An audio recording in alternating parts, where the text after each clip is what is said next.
फसल बीमा किसानों से लूट और भाजपा सरकार का सबसे बड़ा घोटाला, ये हम नहीं बल्कि कांग्रेस प्रवक्ता राहुल राज का बयान है।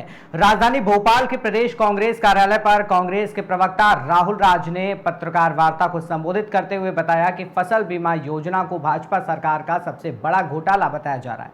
कहा कि किसान विरोधी भाजपा सरकार ने प्रधानमंत्री फसल बीमा योजना को किसानों का सुरक्षा कवच बनाने के बजाय इसे लूट का जाल बना दिया है। किसानों की मेहनत और खून पसीने की कमाई और सरकार की भारी भरकम सब्सिडी, सब कुछ बीमा कंपनियों और कॉरपोरेट घरानों की जेब में जा रहा है, जबकि किसान अपने हक से पूरी तरीके से वंचित है। पत्रकार वार्ता के माध्यम से फसल बीमा के एक बहुत बड़े घोटाले को उजागर किया है, जिसमें मध्य प्रदेश के किसानों से 2016 से लेकर आज 2025 तक लगभग 40,000 करोड़ का प्रीमियम वसूला गया, लेकिन किसानों को केवल 30,000 करोड़ रुपए लौटाया गया है। यानी प्रीमियम से भी कम फसल बीमा मिला है। ये आंकड़ों में देखने में आया है कि 2018-19 में किसानों को प्रीमियम से ज्यादा बीमा मिला जब मध्य प्रदेश में कांग्रेस की सरकार थी, लेकिन भारतीय जनता पार्टी सरकार के लंबे अंतराल में किसानों को प्रीमियम से भी कम बीमा मिला है। हम ये आरोप लगाते हैं कि बीमा कंपनियों के साथ मिलकर सरकार जो है जानबूझ के कमीशन खोरी में ये बीमा के आंकड़े कम कर रही है। 2-2 साल तक किसानों का बीमा रोका जाता है, बीमा में कमीशन का खेल चलता है और किसान को मिलता है शून्य।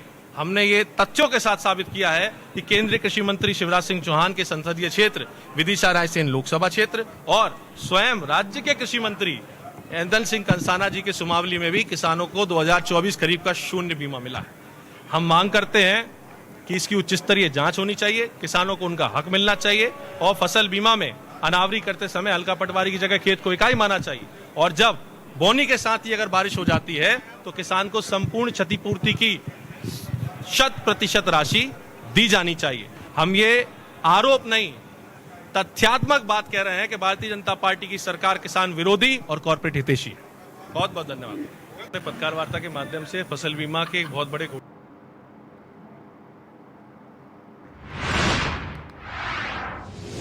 वहीं उत्तर प्रदेश के कौशाम्बी जिले में पुलिस को बड़ी सफलता हाथ लगी। पुलिस ने 1 नहीं 2 नहीं बल्कि 9 स्नैचरों को गिरफ्तार किया, जिसमें 7 महिलाओं सहित 2 पुरुष भी शामिल हैं, जिनके पास से पुलिस ने बड़ी मात्रा में ज्वेलरी सहित एक हथियार भी बरामद किया है।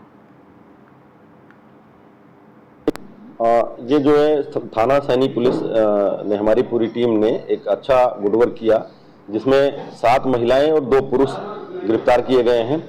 इनका काम है कि ये गाड़ियों में, भीड़ भाड़ वाले स्थान में या मेलों में ये महिलाएं एक्टिव होती हैं और जो इनको टारगेट अपना बना करके जो भी होता है ये तत्काल उनका सामान गायब कर देती हैं, उनके आभूषण गायब कर देती हैं, उनके पास जो भी कीमती सामान होता है वो गायब कर देती हैं, जिसका खुलासा कल जो है पकड़ के थाना सैनी पुलिस ने किया है। सर, ये गिरोह कब से काम कर रहा था?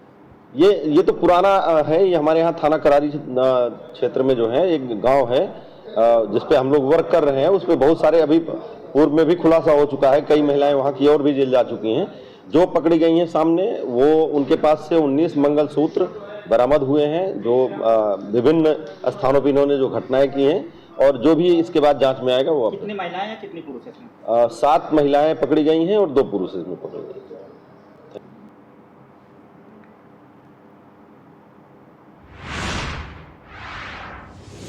खबर देवरिया से है, जहां सदर रेलवे स्टेशन पर कुछ दिन पहले आरपीएफ इंस्पेक्टर की एक किन्नरों द्वारा की गई मारपीट का वीडियो सोशल मीडिया पर वायरल हुआ था।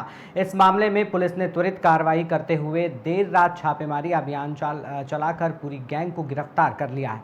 फिलहाल आरोपियों से लगातार पूछताछ की जा रही है। वहीं पुलिस अधिकारियों का कहना है कि इस गैंग के अन्य आपराधिक गतिविधियों से जुड़े होने की भी संभावना है, जिसे ध्यान में रखते हुए मामले की गहराई से जांच की जाएगी। किन्नरों ने इसमें सेम डेट में जो है हमारे इंस्पेक्टर स्टाफ ने और विद्यार्थी की सहायता से जो है मौके पर 2 लोगों को गिरफ्तार कर लिया था, एक चंदा और एक साहिब। और उनके बयान के मुताबिक जो है मतलब 5 लोगों को हमने मतलब वांटेड किया था और 5 लोगों के जो है मतलब गिरफ्तार करने के लिए एक उच्च अधिकारियों के निर्देशन में एक टीम तैयार की गई, क्राइम ब्रांच अपना आरपीएफ थाना देवरिया से और जीआरपी से। और हमें मतलब इसी मतलब क्रम में सूचना मिली कि जो लोग इसमें मारपीट में शामिल थे किन्नर, वो लोग जो है नेपाल भागने की फिराक में हैं। तो उसी सूचना पर अमल करते हुए और हमने अपनी टीम को अलर्ट किया और तुरंत हमने जो है इनको भेज दिया अपना कि उनको पकड़ करने के लिए। तो उसमें 5 लोगों को आज सुबह 6:10 पर इनको गिरफ्तार किया गया। तो टोटल 7 लोग इस मामले में गिरफ्तार हो चुके हैं। कहाँ से गिरफ्तार किए गए? ये 2 तो मौके पे ही हो गए थे परसों और 5 लोगों को ये जो कस्या ब्रिज है इसके नीचे से सुबह 6:10 पर इनको अरेस्ट किया गया। ये जो किन्नर गिरफ्तार हुए या स्थानीय के वहीं के रहने वाले हैं कि दूर दराज से? इसमें अपना 3 लोग जो है देवरिया से हैं और एक लखीसराय बिहार से हैं और एक सिवान से हैं और एक इसमें त्रिपुरा और असम स्टेट से है। प्राय ये देखा जाता है कि ट्रेनों में ये किन्नर मांग करते हैं और लोग जब पैसा नहीं देते हैं उनसे जबरन उनसे मारपीट करके पैसा वसूलते हैं। तो इनके विरुद्ध क्या कोई अभियान चला के आप ये कोई कार्रवाई कर रहे हैं? अभियान मतलब समय समय पर हमारा उच्चाधिकारी के दिशा निर्देश में चलता रहता है और इसमें पहले काफ़ी गिरफ्तारियाँ भी हो चुकी हैं। और मैं अभी आपके माध्यम से अपील करना चाहता हूँ कि इस तरह का कोई भी ट्रेन के अंदर कोई यात्री यात्रा कर रहा है और उसके साथ कोई किन्नरों द्वारा कोई बदतमीजी की जाती है तो तुरंत अपना RPF हेल्पलाइन 139 पर कॉन्टैक्ट करके इसके बारे में जानकारी दे ताकि तुरंत कार्रवाई अमल में लाई जा सके। घटना वाले दिन जो भी बताया जा रहा है कि उसमें 10 से ऊपर इनकी संख्या थी। गिरफ्तारी आपके अनुसार करीब 7 लोगों की हुई है। बाकी लोगों की गिरफ्तारी मतलब कब तक? नहीं, टोटल जो है देखिए उसमें कुछ तमाशबीन भी होते हैं जी, ठीक है, लेकिन जो मार पिटाई करने वाले थे टोटल 7 लोग ही थे जिनको अरेस्ट किया जा चुका है। जी, मतलब सबकी गिरफ्तारी हो चुकी है। जी। किन्नरों ने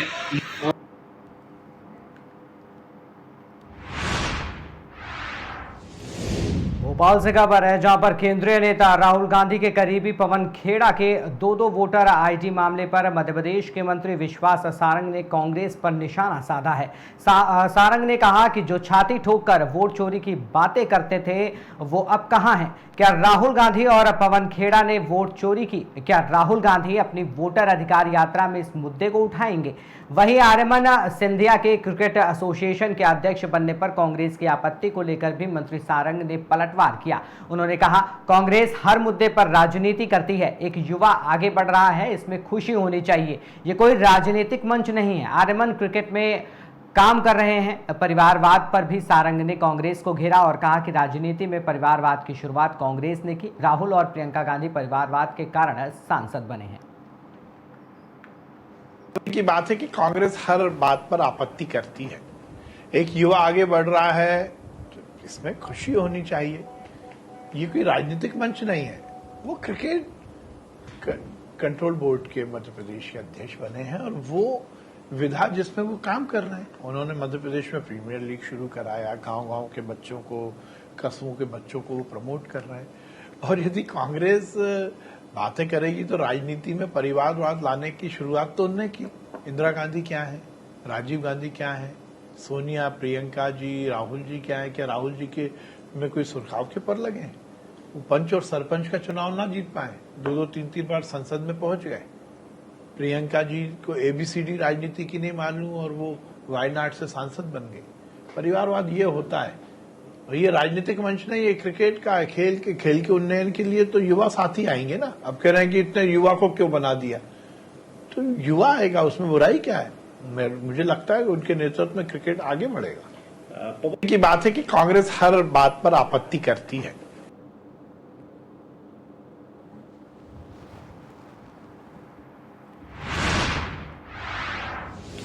वहीं राजस्थान के पिपलोदी स्कूल की घटना के बाद मध्य प्रदेश के सभी स्कूलों की हकीकत सामने तो आ गई, लेकिन जिम्मेदार अधिकारियों द्वारा सिर्फ कागजों की पूर्ति कर स्कूलों के बरसाती लगाने का निर्देश जारी किया गया।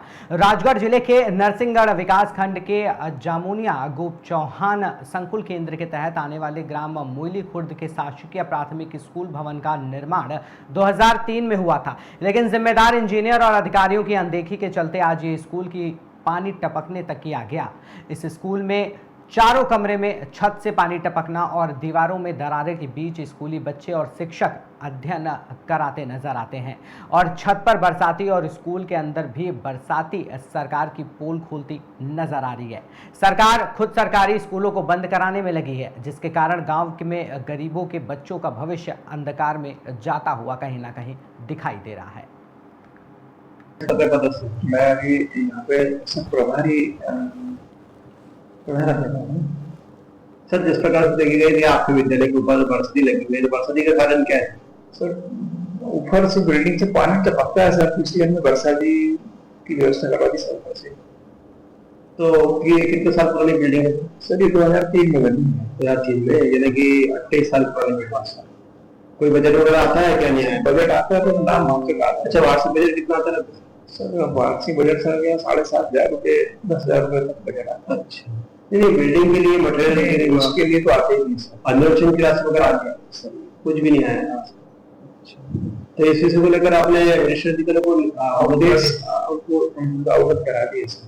तो तीनों कमरे में पानी टपक रहा था, कैसे क्या मैसेज होगी? कल जो विशेष है पल्ली के हवा तो जब चला तो पल्ली पे बांध के रखी है, गिले में गाड़ रखते हैं, पता नहीं कहां से कहीं पानी घुस गया तो पानी टपकता है उसके लिए। तो आपने भी बरसों में लगा रहा कि हम जाके हाँ पानी अच्छे से सामान बचने के लिए।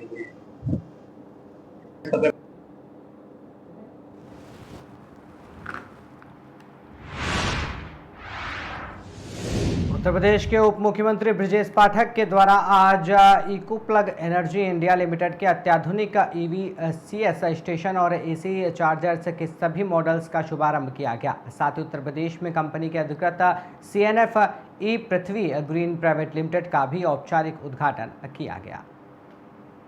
लिमिटेड भारत की ईवी स्टेशन बनाने की अग्रणी कंपनी है। पूरे भारत में 2 व्हीलर से लगा के मल्टी व्हीलर तक का सारा समाधान देती है। इकोप्लग के पास में अपने मशीन तो है ही, टेक्नोलॉजी है ही, उसके अलावा सारा सॉफ्टवेयर, सारी चीज़ें आप सपोर्ट वगैरह सब कुछ अपना खुद का है, इन हाउस है। इकोप्लग का आज यूपी में शुभारंभ हुआ है। इकोप्लग का CNF खुला है, डीलरशिप खुल रही है। डीलरशिप के माध्यम से हर ईवी यूजर को हम फायदा पहुंचाने वाले हैं। घर घर पहुंचेंगे हमारा प्रोडक्ट, जिसमें AC चार्जर, DC चार्जर और सारे इश्यू सब। सर इसको किस किस सेगमेंट में लाए हैं, क्या क्या इसके पावर के हिसाब से अलग अलग सेगमेंट है इसका? हम लोगों ने आज की तारीख में सबसे ज़्यादा महत्व दिया है कारों को। जो कार वाले खुले दिल से बाहर नहीं जा सकते उनके लिए हमने स्टेशन लगाए। और शहरों के अंदर जो ई-रिक्शा है, ई-रिक्शा को बिल्कुल भी सपोर्ट होता है। ई-रिक्शा हमारी मशीनों पे जल्दी चार्ज होगा, फास्ट चार्ज होगा। अगर बात की जाए इनके अमाउंट की तो वो किस रेशियो में रखा है? अमाउंट बहुत मिनिमम है। हमारे जो चार्जर हमारी टेक्नोलॉजी के हिसाब से हम लोग 50,000 से हमारे चार्जर शुरू हो जाते हैं। बात वारंटी की जाए, अगर गारंटी वारंटी जो 2 साल की मिलती है वो है ही। उसके बाद में भी लाइफ टाइम टेक्नोलॉजी हमारी इस प्रकार की है कि हम लोग सपोर्ट करते हैं। हमारे एक अलग बिजनेस मॉडल है, उसके तहत उसको बिल्कुल भी चिंता करने की जरूरत नहीं। पूरे AMC लाइफ टाइम की हमारी है। इकोप्लग एनर्जी कंपनी के द्वारा जो यहाँ पर लखनऊ में कार्यक्रम किया गया है, जिसके मुख्य अतिथि माननीय ब्रजेश पाठक जी रहे, उप मुख्यमंत्री उत्तर प्रदेश, उनके द्वारा यहाँ पृथ्वी रिसोर्ट में जो वेन्यू पर कार्यक्रम हुआ है उसमें EVCS मशीन का उद्घाटन था और ई पृथ्वी ग्रीन CNF इकोप्लग एनर्जी का इनाग्रेशन था। और जो AC type machine, charger machine है, इनके सारे प्रोडक्ट जो पीछे आप देख रहे हैं, इनका यहाँ से ऑल इंडिया लॉन्चिंग प्रोग्राम यहाँ से माननीय मुख्यमंत्री के द्वारा किया गया। लिमिटेड का आगाज आज उत्तर प्रदेश के लखनऊ शहर में हुआ है और मैं सिर्फ यही बताना चाहूँगा, ये सिर्फ आगाज है और अंजाम अभी बाकी है। और जो टारगेट हम लेकर चल रहे हैं कि बाय 2030 जैसे मोदी जी का, नितिन गडकरी जी का विजन है, we are definitely going to achieve that. और by 2030 we are going to install about 1000 hubs and 10,000 EV charging stations. Limited Bharat की ईवी स्टेशन बनाने की अग्रणी कंपनी है। पूरे भारत में 2 व्हीलर से लगा के मल्टी व्हीलर तक का सारा समाधान देती है। इकोप्लग के पास में अपने मशीन तो है ही, टेक्नोलॉजी है ही, उसके अलावा सारा सॉफ्टवेयर, सारी चीज़ें आप सपोर्ट वगैरह सब कुछ अपना खुद का है, इन हाउस है। इकोप्लग का आज यूपी में शुभारंभ हुआ है। इकोप्लग का CNF खुला है, डीलरशिप खुल रही है। डीलरशिप के माध्यम से हर EV यूजर को हम फायदा पहुंचाने वाले हैं। घर घर पहुंचेंगे हमारा प्रोडक्ट, जिसमें AC चार्जर, DC चार्जर और सारे इश्यू सब। सर इसको किस किस सेगमेंट में लाए हैं, क्या क्या इसके पावर के हिसाब से अलग अलग सेगमेंट है इसका? हम लोगों ने आज की तारीख में सबसे ज़्यादा महत्व दिया है कारों को।